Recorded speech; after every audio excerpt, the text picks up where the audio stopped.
विद्यार्थियों, आप सभी का एजुकेशन डोर पर स्वागत है। आज हम पढ़ने जा रहे हैं शब्द विचार। ध्वनियों का समूह शब्द कहलाता है। तो हमारे मुंह से जो ध्वनियाँ निकलती हैं और उन ध्वनियों का जो समूह होता है वो शब्द कहलाता है। क प्लस म प्लस ल बराबर कमल। कुर्सी, पुस्तक, लड़का। चित्रों के नीचे लिखे गए सभी वर्ण समूह शब्द हैं। ये वर्ण समूह शब्द इसलिए है क्योंकि इनका कुछ अर्थ है। तो ये जो वर्णों का समूह है वो शब्द इसलिए ही कहलाते हैं क्योंकि उनका कुछ अर्थ निकल रहा है।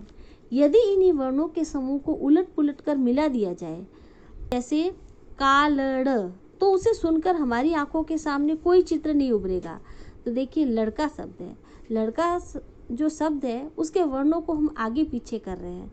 आगे पीछे करके हमने शब्द बनाया कालड़, जिसका कोई अर्थ नहीं निकल रहा है। लेकिन लड़का कहते ही हमारी आंखों के सामने एक चित्र उभर जाएगा और हम सब उस शब्द का अर्थ समझ जाएंगे। इससे यह स्पष्ट होता है कि शब्द ध्वनियों का समूह होते हैं। तो अभी हमने पढ़ा, शब्द होते हैं वो ध्वनि का समूह होते हैं, उसका एक निश्चित अर्थ होता है। तो देखिए शब्द की परिभाषा, निश्चित अर्थ को प्रकट करने वाले वर्ण समूह को शब्द कहते हैं। तो एक निश्चित अर्थ देंगे तो वर्णों का समूह होगा जो एक निश्चित अर्थ देगा, उसको ही हम शब्द कहते हैं। विचार अभिव्यक्ति के क्षेत्र में शब्दों का विशेष महत्व है। अब हम अपने विचार को प्रकट करते हैं तो शब्दों का विशेष महत्व है इसमें। शब्द में किंचित मात्र परिवर्तन से उसका अर्थ ही बदल जाता है। यदि शब्द में थोड़ा सा ही बदलाव लिया है तो उसका अर्थ बदल जाता है। विचारों को उचित प्रकार से अभिव्यक्त करने के लिए उस भाषा के शब्द भंडार का विस्तृत ज्ञान आवश्यक है। यदि हम अपने विचारों को प्रकट करना चाहते हैं, अभिव्यक्त करना चाहते हैं, तो हमें उस भाषा के शब्द भंडार के बारे में जानकारी होनी चाहिए। तो देखिए, भाषा में प्रयुक्त शब्दों का भंडार उस भाषा विशेष का शब्द भंडार या कोश कहलाता है। शब्द के भेद निम्नलिखित आधार पर किए जाते हैं। पहला भेद है स्रोत या उत्पत्ति के आधार पर, दूसरा रचना के आधार पर, तीसरा प्रयोग के आधार पर, चौथा अर्थ के आधार पर। तो शब्दों के प्रकार, पहला जो शब्दों के भेद है उसका आधार है स्रोत या उत्पत्ति, मतलब उसके क्या स्रोत है और किस तरह उनकी उत्पत्ति हुई है। तो देखिए, प्रत्येक व्यक्ति अपने आसपास के वातावरण, घर, परिवार और विद्यालय आदि में भाषा सीखता है। सभ्यता और संस्कृति के विकास के साथ साथ भाषा का स्वरूप भी बदलता जाता है। वर्तमान समय में बोली जाने वाली हिंदी भाषा के विकास की एक लंबी यात्रा है। तो हम लोग, प्रत्येक व्यक्ति है जो अपने आसपास के वातावरण है, जो घर परिवार है, विद्यालय है, वहाँ से हम भाषा को सीखते हैं। और भाषा का स्वरूप भी क्या है कि सभ्यता और संस्कृति का जैसे जैसे विकास हुआ है उसी के आधार पर भाषा का स्वरूप भी बदला है। वर्तमान में जो हम हिंदी भाषा बोलते हैं उसका भी विकास जो हुआ है तो उसकी एक लंबी यात्रा है। हिंदी भाषा का जन्म संस्कृत से हुआ है। तो हिंदी भाषा का जन्म है वो संस्कृत से हुआ है। आधुनिक खड़ी बोली तक पहुंचने के लिए ये अनेक विदेशी भाषाओं के संपर्क में आई। इस प्रकार हिंदी में स्रोत या उद्गम की दृष्टि से 4 प्रकार के शब्द पाए जाते हैं। तो हिंदी में जो स्रोत है या उद्गम है कि किस तरह हिंदी का स्रोत है, तो उनको 4 प्रकार के शब्द उसमें पाए गए हैं। पहला शब्द है तत्सम शब्द, तद्भव शब्द, देशज, विदेशी। तो पहला हम पढ़ने जा रहे हैं तत्सम शब्द। संस्कृत के जो शब्द अपना रूप परिवर्तित किए बिना ज्यों के त्यों हिंदी भाषा में आ गए उन्हें तत्सम शब्द कहते हैं। तो भाई, संस्कृत है जो हिंदी की जननी कहलाती है, मतलब हिंदी का जन्म संस्कृत से ही हुआ है। तो संस्कृत के ऐसे जो शब्द है जिनमें कभी बदलाव नहीं हुआ और ज्यों के त्यों जैसे के तैसे वो हिंदी में आ गए हैं, वो शब्द तत्सम कहलाते हैं। तत्सम शब्द तत् प्लस सम से बना है। इसका अर्थ है उसके समान, मतलब एज इट इज, जैसे संस्कृत में थे वही रूप हिंदी में हम प्रयोग में ले रहे हैं। हिंदी में अनेक तत्सम शब्द हैं जैसे विद्या, कर्ण, पुष्प, मुनि, कन्या, हस्त आदि। स्रोत या उत्पत्ति के आधार पर जो शब्दों के भेद है उसका दूसरा भेद है तद्भव शब्द। जो शब्द मूलतः संस्कृत के थे कि परंतु प्राकृत, अप्रभंश तथा अन्य उपभाषाओं के प्रभाव से कुछ बदल गए, उन्हें तद्भव शब्द कहते हैं। तो मतलब मूल तो वो संस्कृत के थे, परंतु धीरे धीरे प्राकृत, अप्रभंश या जो अलग उपभाषाएं हैं उन भाषाओं के प्रभाव के कारण इनमें कुछ बदलाव आ गया है, उन्हें तद्भव शब्द कहते हैं। जैसे संस्कृत का शब्द था हस्त, हस्त का बन गया हाथ। मुख, मुख का बन गया मुंह। तो देखिए जैसे हाथ, मुंह, आँख आदि। यहाँ पे एक सारणी दे रखी है जिसमें तत्सम शब्दों का जो तद्भव रूप है वो किस तरह बदला हुआ है, तो सारणी को हम देखते हैं। तो एक तरफ तत्सम शब्द है, संस्कृत के वे शब्द जो हिंदी में एज इट इज जैसे कि तैसे हिंदी में हम प्रयोग में ले रहे हैं उन्हें तत्सम शब्द कहते हैं। तद्भव जो संस्कृत के मूलतः तो संस्कृत के हैं परंतु उनमें बदलाव आ गया है और बदल कर हम उनको हिंदी में प्रयोग में ले रहे हैं, वे शब्द तद्भव है। तो देखिए एक तरफ तत्सम है और उसी का बदला हुआ रूप जो तद्भव है वो देखते हैं। तो देखिए कार्य काम, शीर खीर, ग्राम गांव, सर्प सांप, धूम्र धुआं, मयूर मोर, आम्र आम, कुंभकार कुम्हार, मुक्ता मोती, सप्त सात, स्वर्णकार सुनार, नव नौ, श्वेत सफ़ेद, वर्ष बरस, हस्ती हाथी, अंधकार अंधेरा, कर्ण कान, पक्व पक्का, भगिनी बहन, भात्र भाई, वधू बहू, लक्ष लाख, उज्ज्वल उजला, वृत्त घी, जिह्वा जीभ, वार्ता बात, दंत दांत। तो ये एक तरफ तत्सम शब्द थे, दूसरी तरफ तद्भव शब्द। तो ये हमने पढ़ा तत्सम और तद्भव में अंतर। आगे देखते हैं हम। स्रोत या उत्पत्ति के आधार पर शब्दों का तीसरा भेद है देशज शब्द। जो शब्द क्षेत्रीय या स्थानीय बोलियों से आकर हिंदी में शामिल हो गए हैं उन्हें देशज शब्द कहते हैं। तो भाई लोकल भाषा के जो शब्द हैं, क्षेत्रीय स्थानीय बोली हैं, उनसे जो शब्द हिंदी में शामिल हो गए हैं ये शब्द देशज कहलाते हैं। जैसे उदाहरण देखते हैं, झोला, पगड़ी, घाघरा, लोटा, डिबिया, रोटी, खटिया, बिंदी, पड़ोसी, पिल्ला, पतीला आदि शब्द। स्रोत या उत्पत्ति के आधार पर शब्द का चौथा भेद है विदेशी शब्द। तो देखिए भारत में काफ़ी समय तक विदेशियों का शासन रहा। तो आप सभी जानते हैं कि भारत में विदेशी जाति आई, आक्रमण हुए, फिर धीरे धीरे आके वो बस गई, यहाँ पे राज्य किया था। तो हमारे देश में काफ़ी समय तक विदेशियों का शासन रहा था। उनकी भाषा के कुछ शब्द भी धीरे धीरे हिंदी भाषा में शामिल हो गए। ये शब्द मुख्यतः अंग्रेजी, अरबी, फारसी आदि से आए। इन्हें विदेशी शब्द कहते हैं। जैसे देखिए अंग्रेजी शब्द ration, fees, ticket, nurse, team, cinema, school, mill, machine, ball, motor, school, taxi, stop, policy, station, hack, diary, booth, court, college, football, doctor, police आदि शब्द। तो ये अंग्रेजी शब्द हैं जो हमारे विदेशी शब्द हैं जो हमारे हिंदी में शामिल हो गए हैं। अरबी व फारसी शब्द देखिए बर्फ, कसूर, खून, जनाना, बगीचा, गरीब, खत, सजा, नमक, जिला, कागज, अल्लाह, कलम, जहाज, बेगम, ऐनक, कलई, शादी, बाजार, बाग, जिंदगी, मुर्दा, किस्सा, शिकार आदि शब्द। तुर्की व पुर्तगाली शब्द देखते हैं, तोप, बहादुर, कुली, अचार, चाकू, गलीचा, कमीज, खाना, तंबाकू, कैंची, गमला, चाबी, गोदाम, तिजोरी, कारतूस, खजांची, बाल्टी, फीता, पलटन, तौलिया आदि शब्द। तो ये हमने पढ़ा कि जो शब्दों के भेद हैं उन शब्दों के भेदों को चार आधार पर उनको बांटा गया है। पहला जो भेद था स्रोत या उत्पत्ति के आधार पर, इसके हमने चार भेद पढ़े, तत्सम, तद्भव, देशज और विदेशी शब्द। अब हम पढ़ने जा रहे हैं शब्द का जो भेद है, वर्गीकरण कर रखा है, उस वर्गीकरण का जो आधार है वो दूसरा आधार है रचना के आधार पर। मतलब इसका कंस्ट्रक्शन कैसे है, इसकी बनावट कैसी है, उस बनावट के आधार पर शब्दों के तीन भेद हैं। तो देखिए रचना या बनावट के आधार पर शब्द तीन प्रकार के होते हैं, रूढ़ शब्द, यौगिक शब्द, योग रूढ़ शब्द। तो रूढ़ शब्द कौन से होते हैं देखते हैं। तो पहला है रूढ़ शब्द। जो शब्द एक अर्थ विशेष या वस्तु विशेष के लिए प्रयुक्त होते हैं उन्हें रूढ़ शब्द कहते हैं। तो इन शब्दों का एक ही अर्थ निकलता है, स्पेशल या वस्तु विशेष के लिए होता है, तो वे शब्द रूढ़ शब्द कहलाते हैं। इन शब्दों के यदि टुकड़े किए जाएं तो उनका कोई स्वतंत्र अर्थ नहीं होगा। इनके यदि हम टुकड़े करें, इनको अलग अलग किया जाए तो इनका अलग से कोई अर्थ नहीं निकलेगा।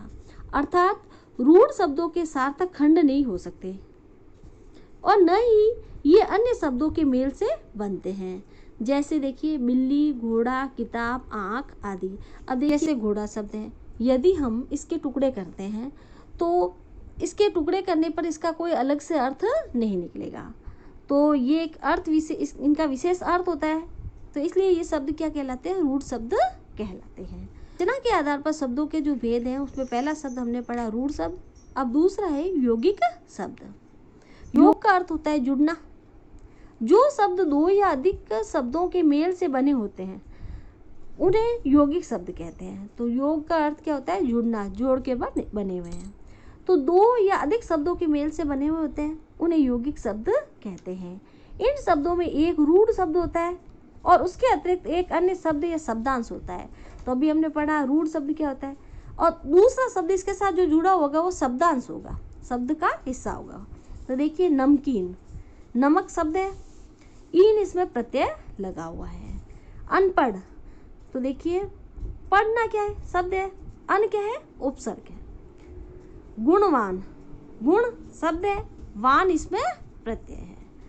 यौगिक शब्दों की रचना उपसर्ग, प्रत्यय, समास के द्वारा होती है। उपसर्ग, प्रत्यय और समास के द्वारा इनकी रचना होती है। रचना के आधार पर जो शब्दों के भेद है, उसका तीसरा भेद है योग रूढ़ शब्द। कुछ यौगिक शब्द ऐसे होते हैं जिनका अर्थ रूढ़ हो गया है, वे व्यक्ति विशेष, वस्तु विशेष के लिए प्रयोग किए जाते हैं, उन्हें योग रूढ़ शब्द कहते हैं। जैसे देखिए पंकज शब्द, पंख प्लस ज की योग से बना है। पंख का अर्थ होता है कीचड़, ज का अर्थ होता है जन्मा हुआ। इसका अर्थ हुआ कीचड़ से पैदा हुआ। पंकज शब्द कमल के लिए रूढ़ हो गया। तो भाई कीचड़ है और कीचड़ में जन्मा कौन है, तो स्पेशल हो गया ना कि पंकज किसके लिए रूढ़ हो रहा है? कमल के लिए। कीचड़ में जन्म लेने वाले जंतुओं और वस्तुओं के लिए इसका प्रयोग नहीं होता। कीचड़ में तो और भी वस्तु होते हैं या जंतु होते हैं जो इसके अंदर पैदा हो रहे हैं, परंतु ये स्पेशल शब्द किसके लिए बना हुआ है? कमल के लिए बना हुआ है। इसी प्रकार लंबोदर शब्द में लंबा और उदर दो शब्द हैं। इस शब्द में दोनों रूढ़ शब्द हैं, जिन्हें योग से एक नया शब्द लंबोदर बना दिया है। लंबोदर का अर्थ होता है लंबे उदर वाला। हर किसी लंबे पेट वाले के लिए लंबोदर शब्द प्रयोग नहीं होता है, क्योंकि यह शब्द गणेश जी के अर्थ में रूढ़ हो गया है। लंबोदर गणेश जी को कहते हैं। इसी प्रकार के कुछ अन्य योग रूढ़ शब्द हैं पीताम्बर, दशानन, नीलकंठ, जलज आदि।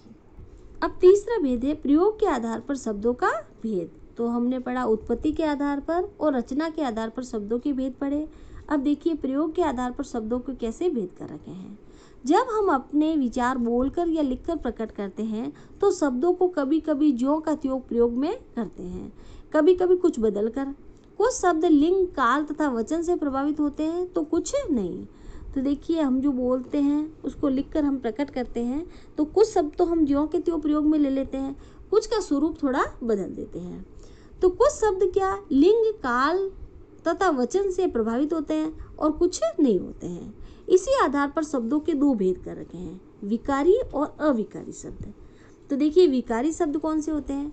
विकारी शब्द वे होते हैं जो लिंग, काल तथा वचन से प्रभावित होते हैं। तो आपको थोड़ी जानकारी होगी लिंग किसे कहते हैं भाई, जिससे हमें पता चले कि ये स्त्री है या पुरुष है ना, वो लिंग कहलाते हैं। काल समय की जानकारी देता है, वचन संख्या की जानकारी देता है, एक वचन बहुवचन आपने पढ़े होंगे। तो देखिए विकारी शब्द वे होते हैं जो लिंग, काल तथा वचन से प्रभावित होते हैं। संज्ञा, सर्वनाम, क्रिया तथा विशेषण शब्द विकारी होते हैं। तो इन सब के मैंने वीडियो डाल रखे हैं। संज्ञा किसे कहते हैं, सर्वनाम, क्रिया, विशेषण, ये जो चारों हैं ये शब्द क्या होते हैं? विकारी होते हैं। ये लिंग, वचन तथा काल के साथ साथ अपना स्वरूप बदलते जाते हैं। जैसे देखिए संज्ञा, देखिए लड़का, लड़के, लड़कों। तो अगर वचन है चेंज हो रहा है, एक वचन है तो अपन लड़के का प्रयोग करते हैं, बहुवचन है तो लड़के, है ना, लड़का, लड़के, लड़कों। सर्वनाम में देखिए मैं, मुझे, मेरा, रूप बदल रहा है। क्रिया आ, आया, आएगा, आओ। विशेषण देखिए काला, काली, काले। तो देखिए ये संज्ञा, सर्वनाम और क्रिया विशेषण शब्द होते हैं, वो लिंग, वचन और काल से प्रभावित होते हैं। इसके कारण इसका स्वरूप बदल जाता है, इसलिए इन्हें विकारी शब्द कहते हैं। विकार का अर्थ ही होता है बदलाव आने वाले शब्द, जिनमें बदलाव आ सकता है। तो जो लिंग, काल और वचन से प्रभावित होंगे वे शब्द विकारी कहलाते हैं। तो अब हम पढ़ते हैं अविकारी शब्द। कुछ शब्द सदा अपने मूल रूप में ही प्रयोग में लिए जाते हैं। ये लिंग, वचन और काल से प्रभावित नहीं होते हैं। क्रिया विशेषण, समुच्चय बोधक, विस्मयादि बोधक तथा संबंध बोधक अविकारी शब्द हैं। तो विकारी शब्दों के बारे में तो हमने पढ़ा कि भाई संज्ञा, सर्वनाम, क्रिया और विशेषण शब्द विकारी थे जिन पर लिंग, वचन और काल का प्रभाव पड़ रहा था। अविकारी कौन से शब्द होते हैं? जो मूल रूप से प्रयोग में लिए जाते हैं पर इन पर लिंग, वचन और काल का कोई प्रभाव नहीं पड़ता है, ये जैसे के तैसे प्रयोग में लिए जाते हैं। तो देखिए इसके 4 भेद है, क्रिया विशेषण, समुच्चय बोधक, विस्मयादि बोधक, संबंध बोधक, ये अविकारी शब्द है। इनके अविकारी के लिए एक अलग से वीडियो बना रखा है, तो आप उस वीडियो को देख सकते हैं। तो देखिए कौन कौन से हैं क्रिया विशेषण। क्रिया विशेषण है तो ऊपर, वहाँ, कल, तेज आदि शब्द। समुच्चय बोधक और, तथा, इसलिए, की आदि। विस्मयादि बोधक ओह, हाय, शाबाश आदि शब्द। संबंध बोधक के, नीचे, के, बिना आदि शब्द।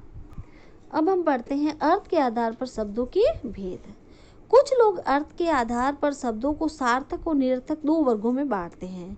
वैसे तो वर्णों के सार्थक समूह को ही शब्द कहते हैं, मतलब अर्थ निकलता है तभी वो शब्द कहलाता है।